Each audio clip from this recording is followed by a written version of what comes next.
Nate Silver is giving President Trump a 58% chance of winning the Electoral College. But that, too, remains close. A few moments later.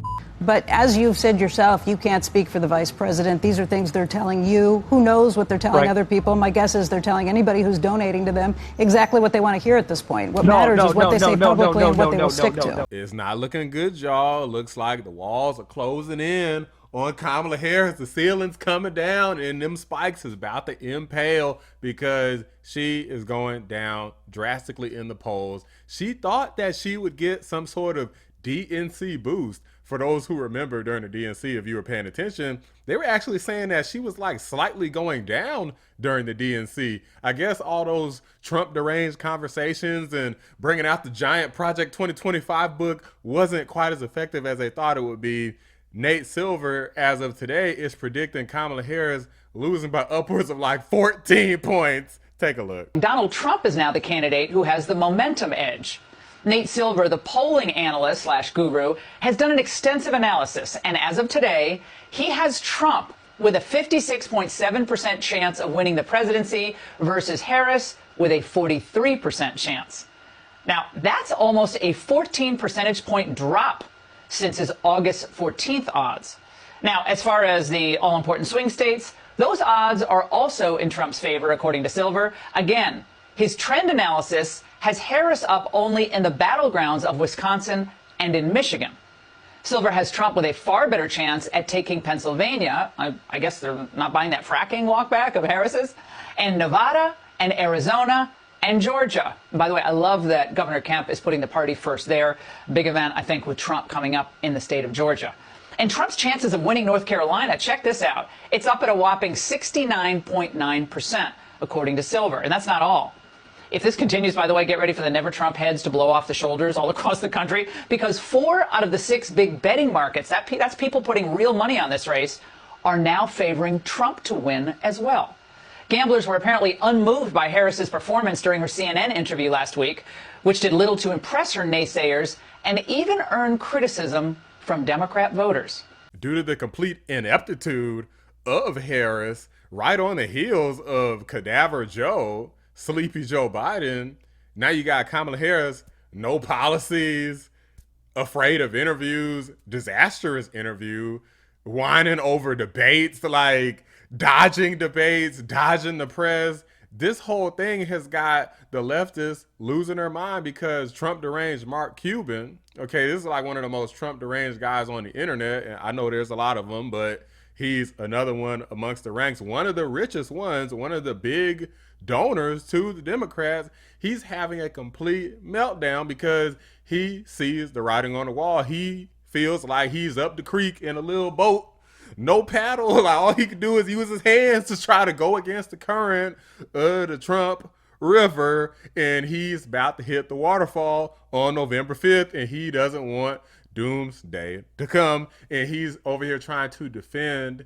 mindlessly and endlessly because he doesn't want all his money to go to waste. Let me go ahead and roll the clip. On this unrealized tax issue, gain issue, and where we've talked about, those who are taking loans against their unrealized stock, et cetera, and then they say, well, if you start to tax that, we won't be able to make investments in startups. We won't be able to give money over to venture capitalists and private equity folks and other things like that. What's your feedback to that distinction? Because I wonder, once there's a critique of one, then of one policy, and you get rid of that policy, then of course it moves to the critique of the next version of it. Well, of course, but okay. So what I told him was, if you tax unrealized gains, you're going to kill the stock market, right? And it's going to be the ultimate. Full stop. Why are you still talking? Let me guess. The here comes the defense in 3, 2, 1. Let's go. Employment plan for private equity, because companies are not going to go public because you can get whipsawed, right? I mean, my own personal experience back from the internet days, right? All of a sudden, I was cash poor, but equity rich, right? My net worth was enormous, but the number of dollars in the bank wasn't enormous. And so I'd have, based off of the unrealized gains, I would have had to borrow money, and I effectively would have been in hock just to pay my tax bill instead of trying to run my company, and 1,000 other reasons, right? So They realize that's the issue. I can't repeat it enough. Guys, I mean, let's stop for a second. For crying out loud, we're talking about more taxes. We don't want to give the government more options for taxes. Why are people supportive of it? It's like, how much do y'all hate people that's doing better than you financially to where you just you're voting for more taxes? Like, I know a lot of people don't own houses. They don't own stocks. But one day you might want to get wealthy someday. You might want to attain some sort of stocks, some sort of way to help your kids through college or just have a damn house, for crying out loud. Imagine paying on unrealized gains. Like, you already got the value of your house that you have to pay on when that increases. And in my opinion, that in of itself is unfair. You should not have no property tax where if you don't pay it, they come and seize the damn house. You paid off the whole house. Government just come take it. It's like you never truly own anything. That shouldn't even exist already. We don't need more options for the government to pay taxes, guys. Let's keep going. Even though she's not directly conflicting the Biden tax plan, to her value proposition is we need to tax everybody fairly. I'm starting from the Biden plan as a starting point, but that's not necessarily her ending Mark, point. let me just say, I appreciate you calling in, telling us what you're hearing on these fronts. That's great.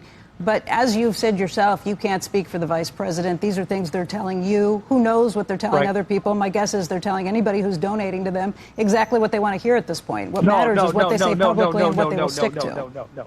No, absolutely, positively not.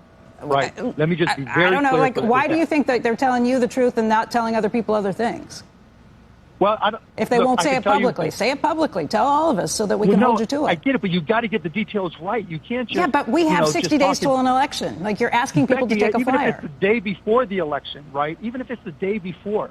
Look, the next question is... the second thing I would... Dude, early voting starts this month. There's no transparency in this administration. Are you crazy? This guy's a Looney Tune. I was going to mention it earlier. I just don't want everybody to trade on what we think and what we feel and what we think may happen. Exactly. Just tell us. I get your point exactly, right? Look, the clip cut off right there. This dude has a level of Trump derangement that is completely astounding. He actually, Vivek Ramaswamy had him on not long ago, and this dude just totally ranted about Donald Trump. And it doesn't matter to him what the policies are. He just doesn't like Trump because some things went sour in Trump's businesses in the past. But more importantly, just is ethical, right? So that they make ethical decisions. You want somebody when there is no precedent, it's never happened before. You want somebody that has hired not people who are most loyal, like Tony Soprano might have done, but hired the very best people. And those people want to stay and work for them, not that they're loyal. You want somebody whose first inclination is not to do what's in their own best personal interest. So right? can I just say... You can't deny that's Donald Trump. There's always a common denominator in these conversations. That is that nobody really wants to speak on policy. Certainly not honestly speak on policy. They might lie about policy, like Trump wants to do an abortion ban, something real stupid that they want to do. But for crying out loud, unrealized gains in of itself is dumb as hell. You got the border wall situation that now Kamala is mysteriously supporting that, which is just insane. You got her talking about no tax on tips, a stolen policy. It's like you're going to let the Trump derangement override all the flip-flop pollywopping, all the far leftist policies, the ban on fracking thing. Now she's trying to flip on that because she knows she needs to win Pennsylvania. These people are unethical. So I find it rich that this Cuban fella is talking about somebody who's unethical and somebody who needs strength of character and all these things. But as it relates to Kamala, not even having any policies on her website and flip-flopping on everything and saying whatever the hell she needs to say, he's out here defending it. Tonight, K-File investigates. In a new report, you'll see first out front. The K-File team scoured Kamala Harris's tweets and statements going all the way back to 2017. And what they found was more than 50 instances of Harris slamming Trump's border wall. But now, new Harris campaign ads actually showcase that very wall. And I want people to take a look at just a few of what she said here. She called it wasteful, useless, a waste of taxpayer money, a vanity wall project, a wasteful border wall, a stupid wall, a medieval vanity project, and an unnecessary wall. And those are really just, I mean, there were more of this, just like 10 or like 50. But there was really a lot of this was the common refrain during the campaign. You read that quote where she said it was against everything that not only she stood for, everything America stood for, but and she brought this up a lot. Take a listen to just one instance of that in 2019. It's the president's vanity project. His multi-billion-dollar vanity project called a wall is nothing more than a distraction from the fact that he actually hasn't focused on working people in America. You looked in that ad, and if you look at it, that exact area of wall is in Sasabe, Arizona, and that is a portion of wall that was actually built by Donald Trump. It was built in an area where there was not previous wall. It was actually pretty controversial when they were building it at the time. So just to see that, and then there are other. She's using his wall that he built to say, "Look at what I did." Basically, I think a lot of people are seeing Kamala for who she is. She lied about being black. She lied about fracking. She lied about the border. The Afghanistan withdrawal was disastrous. Kamala Harris needs to be getting her ass kicked in the polls. She should have like 0 vote. The fact that she's even any type of competitive in this race is astounding. And Mark Cuban is just mad because he realized that he threw all his money. Don't get the wrong idea, guys. These rich folks definitely are extremely emotional. You can tell just by listening and seeing this guy on the screen that he's definitely an emotional guy. Don't think for a second that he's using his brain when he's making decisions, even in regard to spending his money. He has so much of it. He's just throwing it all at Kamala, hoping she's going to win, without realizing that he's wasting it because the American people are seeing her for who she is. She's a fraud. There's nothing real about her except for her Indian heritage, and that's about it. But let me know what you guys think. Drop a like on the video. Subscribe to the channel if you're new. I appreciate y'all watching the Black Anomaly Rising channel. I'm out. I don't put companies here in New York anymore, or in Massachusetts, or in New Jersey, or in California. Those states are uninvestable. The policy here is insane. The taxes are too high.